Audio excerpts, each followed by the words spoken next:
Hey folks, it is October the 6th, and today we're going over chapters 40 and 41, and we have the following terms up on the board. We have Harold, William the Conqueror, the Battle of Hastings, changes in English, as in the English language, and England and Europe. So I'm giving the class a couple of minutes to discuss these terms with one another, and then we will begin with our notes.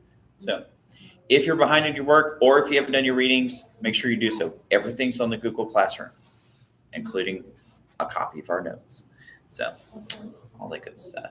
For some reason, I thought you said coffee notes. It was like, why? Copy of our notes. No, coffee notes. I mean, I've been known to spill coffee on notes in the past, so this isn't like, it's not something I'm about. Understand.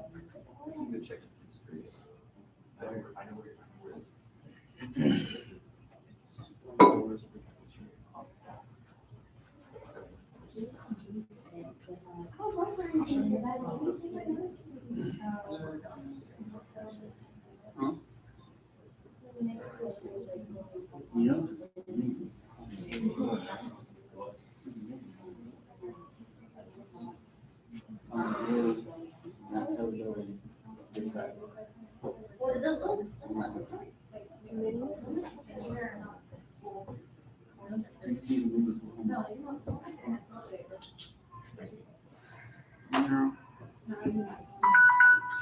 Hey, cool. So that's time.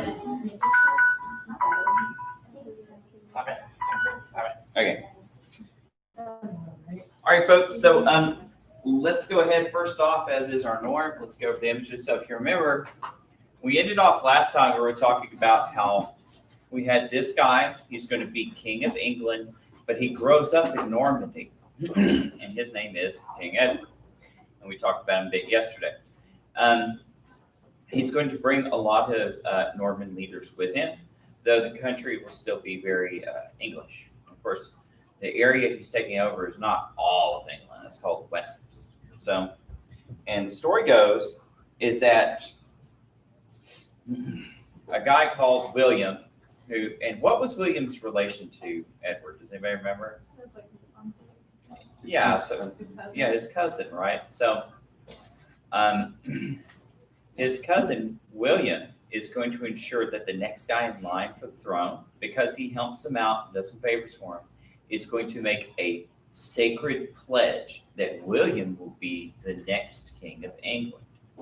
And they make this oath apparently over sacred relics. So it was an oath that was supposed to bind him on earth and heaven. It's supposed to be like the biggest kind of promise you could make.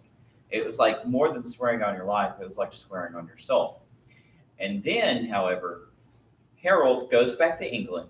And when Edward dies, they're going to hold a council.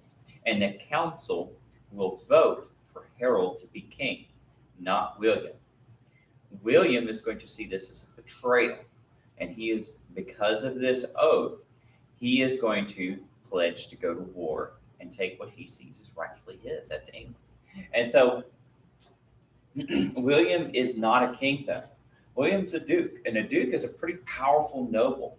But when we talk about feudalism, we'll talk about the difference between royalty, kings and queens, and nobility, dukes and counts and stuff like that. So a duke is almost a king, but not quite. However, he is going to ascend beyond that. And so this is the council. I forgot what it's called. It's called the Witten something, wasn't it? Like the Witten. Something. Yeah, it was something fancy. It was like an old English term. So yeah, let's see if I can find it. I'm probably gonna like totally mispronounce it. It was the Witten Agema, which was the meeting of wise men. So, all right, so they have this council. They choose Harold. William says, no.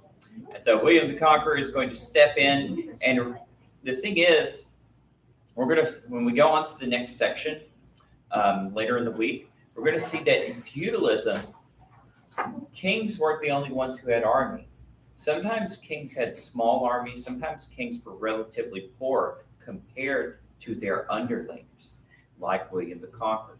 Remember, the Normans were descendants of Vikings. Though Christianized, they still have that craving for war and conquest and stuff like that. And William's going to live that out. And so he's going to amass a navy. He's going to get his knights and his soldiers, and they're going to cross the English Channel from Normandy, which is northern France, into England. At this time, Harold was distracted with some other fighting in another part of the country, and the Normans are going to be able to make a safe landing. From there, they're going to have numerous battles, but the most significant was along near the coast at the Battle of Hastings in the year 1066. That's one of those, like I told you, we're not going to focus a lot on dates in this class, but that's going to be an important date for you. So you're probably going to have to know that for a test. So in 1066, Harold is going to catch an arrow to the eye. And it's my understanding that can be bad for your health. Well, it was pretty bad for his health, and he died, and he's still dead to this day. Pretty sure. Pretty sure of it. How sure? And because of that, as the book says, William took a break and ate and drank amongst the dead. So this battle was, archaeologists have found that it signified just how brutal medieval combat was.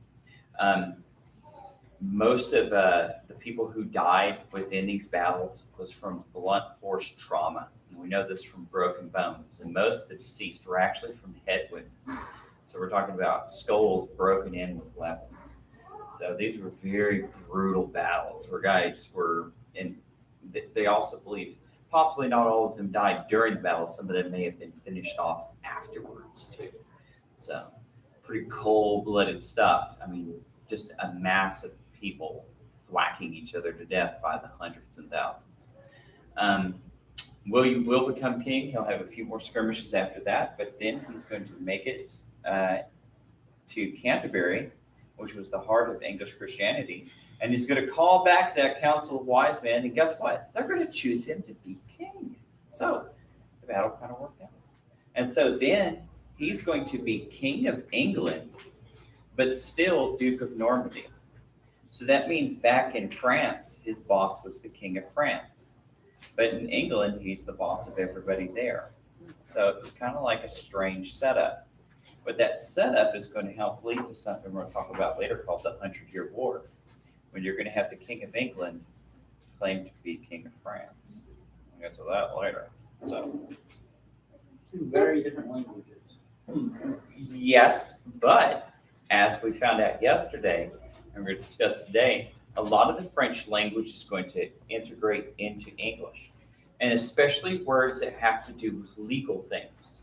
The Normans are going to bring in their style of government, which includes how they do law and courts. And so a lot of words that we use today that have to do with the legal system, like jury, plaintiff, defendant, those are French words that came into English. And a lot of other legalistic terms as well. And of course, we know most French words came from Latin, so it's like you could make the extension there as well. Here you see down here, this is the Battle of Hastings. So Normandy's like right here, across the English Channel. Look around for a little bit, have a fight. And there are going to be some smaller skirmishes afterwards, but it's already set in stone after Harold's dead. Bless you.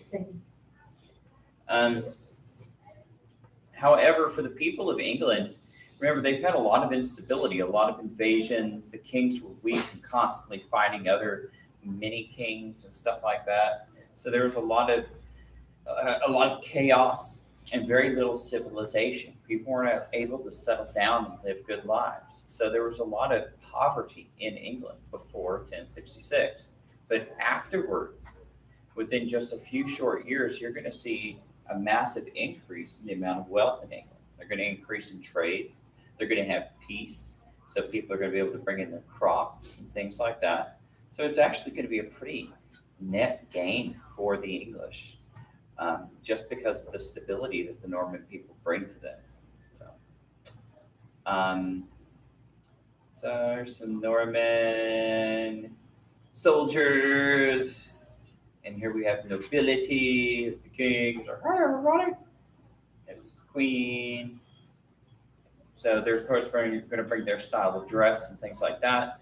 Because France at this time was much more civilized because of what they inherited from the Franks. Whereas England was still it just never really recovered that well from the chaos of the fall of Rome. The Normans as well have learned from the French castle building. Castle building was really important to French people because of Vikings, wall-stopped Vikings. And so they're going to bring this system of castles into England. So a lot of the castles we have today that in England that are really nice and cool looking were either from Normans or people who learned from the Normans later on and kept building them. So it's going to be another thing that they bring from France. Which is a cool one with a moat. I'm not sure how you would get, your Wi-Fi there, but I guess you'd have to figure it out. It's another one.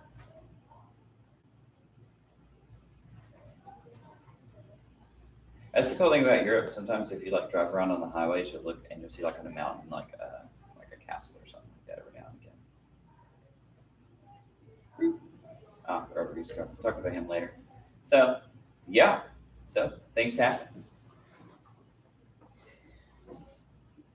And so why this is important to us is because a lot of these things we've inherited as Americans down the filter. So, like I said, terms for legal system, language. Things like that. And they're going to, and your book's correct to say that they're going to have a stronger tie with papacy, which is going to help draw them into the Crusades later on. And we're going to see what that does later. All right, so let's go ahead and first off, who was Harold? And I want to hear from somebody who I normally don't hear from. Who was that? You. No, it's not you. Yeah. Who was Harold? Sound like an important person, probably king, probably. Probably of what? No, the Normans. No. Mm-hmm. England. He's the king of. The what? He was an England. earl. Yeah. Hey, see, Kelby said King of England. Yeah. Oh, So yeah, he's an earl who will become Shows king. my people. Okay. It's okay, Robert. We don't extra. Became king of England. And what did William say he did? So it was said that, yeah, he stole the crown. That he convinced this council to make him king, even though he swore the crown to William for reasons. I forgot the reason, honestly. It's been a long time since I studied this. So,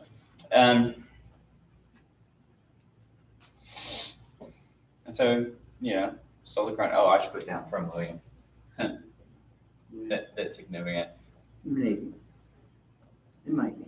Now, the thing is, though, the council, one of the reasons they claimed that they didn't want to pick William as king was because William was born out of wedlock. So what does that mean? Oh wait, wasn't he called William the Bastard? Yeah, he's William the Bastard. That's what they called him before they called him the Conqueror. I doubt you'd say it to his face. So yeah, he was born out of wedlock. So they were like, no, we can't have a guy of illegitimate birth as the king of England. They're like, that's just unheard of. And he had an army that said otherwise, but things happen. Bigger army deployment. Yeah, so sometimes that's one of the sad things in history. Might makes right. So, William, the Duke of Normandy. Yes.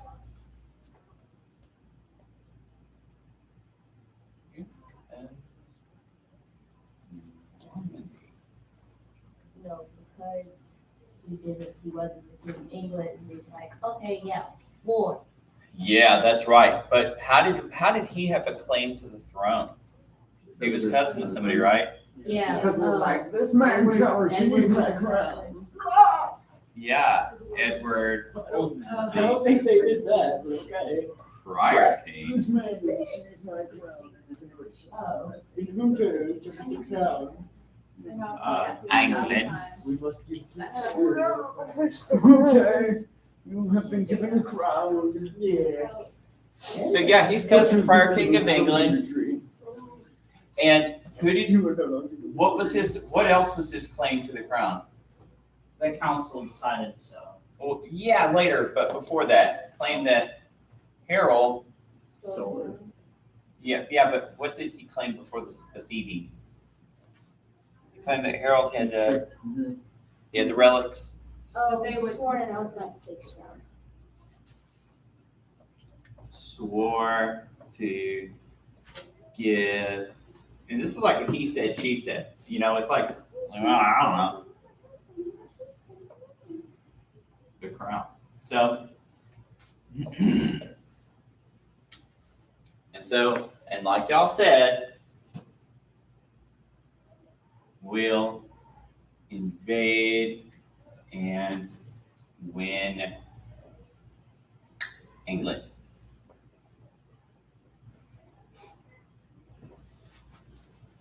And if you'll remember from your videos, they had a good heavy cavalry, very well armored. Now, I'm not sure if they were wearing plated armor at this time as of yet. I think knights mostly wore like chainmail and things of that nature, which was still pretty effective. But you know what would suck? Is that if you have like chainmail on, someone just shoots an arrow, it like fits in between the chains. Well, I mean, it's like, yeah, but I think the chain gaps were a little tighter than that. And they also, Tiny arrow. they would wear like, well, yeah, I guess it was this one. people made a weapon to counteract chainmail. These chainmails are somewhat made to stop arrows. So they made a mini ballista. Yeah, that's the thing. Yeah, chainmail is, Yeah, crossbow. like, chainmail is good for stopping, Ballista. cutting and I mean, piercing, right? Yeah, I can So- see that. I can see that. It's not that good at stopping bludgeoning, so that's why they would wear doublets really super thick, like wool under it to try to absorb. So, I mean, it was pretty effective. I mean, especially later on, knights would become so well armored that they would expect to never get hurt or killed in battle. So to them, it was just like a game. They were just like playing whack-a-mole on the peasants, just riding around and. Until they got shot with mini ballista. How do you Well, yeah, I mean, they're having counters to it, skewered. but it was seen like as a tragedy for nobles to die. Yeah. This was an impenetrable. The terrorists never going to. Well, in case. All right, so Dies on the horse. moving right along, the Battle of Hastings. What year did I say that was? 1066. 1066. Remember this date. All right, so in 1066, as we said, William the Conqueror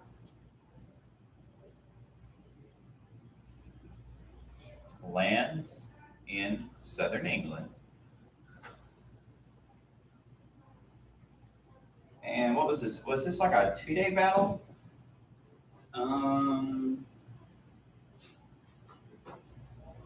You don't say. And fights the army of Harold.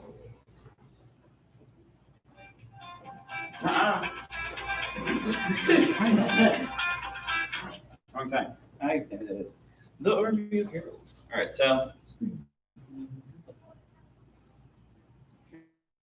how does William win? What's the deciding factor? Murder. No. Shot. Yeah. So Harold got a bad case of eye arrow. Arrow eye. He got a bad case of bloody eye. Yeah. So So that's like an actual. No, got a bad case of dead shot. Harold killed in battle. It's like the king's just sitting over there, 20 bucks on hit in the eye. $100. Bad. Headshot. Oh, shot. Bullseye. Put my $100 out. Arrow's eye. And William won. That's an arrow to the eye.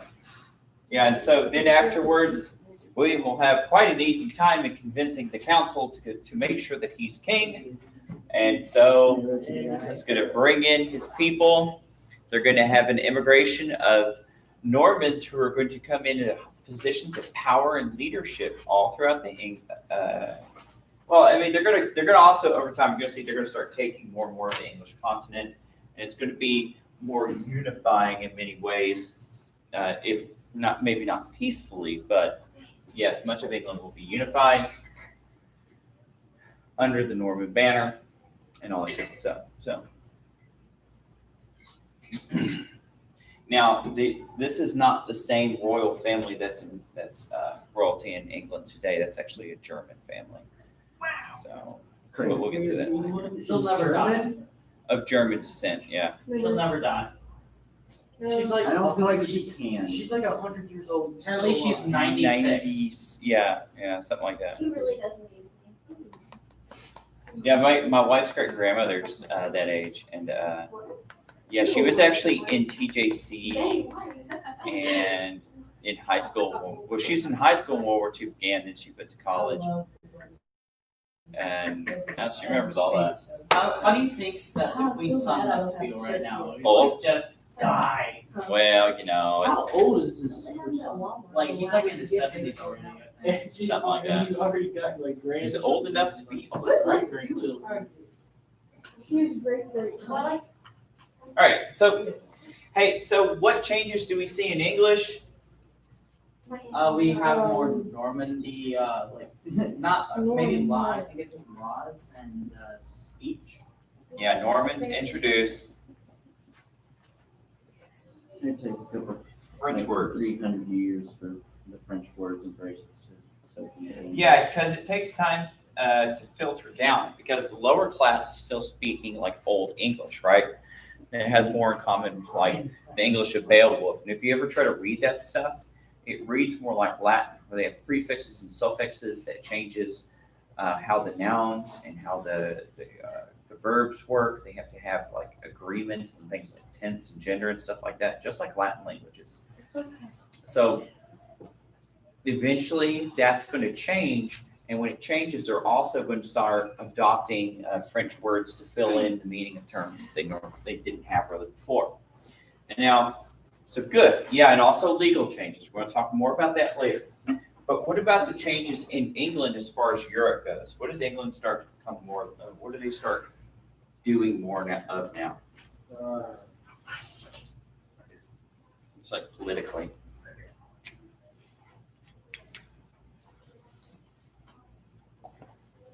I guess that's more laws. Yeah, more laws. But here, England more tied to Europe. Oops. And we're talking about like they used to be isolated, right? It was like the boonies. No one paid attention to England. And the papacy.